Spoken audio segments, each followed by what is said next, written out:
ఒక రైతు పందికొక్కులతో బాగా అలసిపోయాడు పొలంలో. చేసేది ఏం లేక ఒక చచ్చిపోయిన పందిని తీసుకొచ్చి ఒక పాడుపడ్డ బావిలో వేసాడు, ఆ పొలానికి దగ్గర అనుకున్న బావిలో. ఇప్పుడు ఏం చేసినాయి ఈ పందికొక్కులు, దగ్గర ఆ పొలంలో ఉన్న అన్ని పందికొక్కులు ఆ పంది మాంసం తినడానికి అన్నీ ఒకదాని వెనుక మళ్ళా సుమారు ఒక 70-80 టకా దిగి అన్నీ ఇక తినడం ప్రారంభించినాయి. తిన్న అతి కొద్ది రోజుల లోపలనే వాటికి మాంసం అయిపోయింది. ఇప్పుడు వాటికి గ్రహించిన విషయం ఏంటంటే బావి లోతు చాలా లోపల ఉందని, అంటే చాలా మనం పైకెక్కాలంటే ఇక చాలా కష్టమైన విషయం అని ప్రతి పందికొక్కు అర్థమైంది. ఇప్పుడు ఆ పందికొక్కులు ఏం చేసినాయి, ఇక ఆకలి బాగా అయితే ఏం చేస్తాయి, అవి ఏదో ఒకటి చేయాలి కదా. ఇక ఒక్కొక్క పందికొక్కు ఇంకొక పందికొక్కు మీద దాడి చేయడం మొదలుపెట్టినాయి.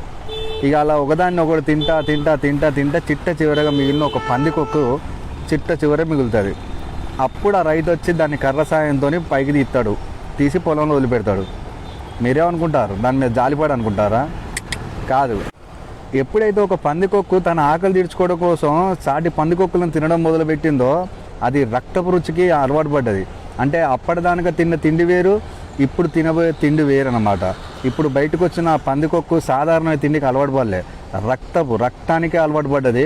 కాబట్టి ఏంటంటే అన్ని పందికొక్కులు తినేలా తినవు, ఇది ఏకంగా పందికొక్కులను తినడానికే రెడీ అయింది. సో ఇప్పుడు ఆ పందికొక్కుని పొలంలో వదిలిపెట్టడం వల్ల అన్ని పందికొక్కులను నేరుగా అటాక్ చేసి తినడం మొదలు పెడుతుంది. ఏం మాట్లాడుతున్నావురా, నరాలు కట్ అయిపోయింది. దీన్ని ఇంగ్లీష్లో సైకాలజీ ప్రకారం ఏమంటారంటే డివైడ్ అండ్ కాంక్వర్ ట్రాప్ అంటారు. అంటే తెలుగులో నాకు తెలిసి అయితే పడగొట్టి విడగొట్టడం అనుకుంటా, ఎగ్జాక్ట్లీ నాకు తెలీదు.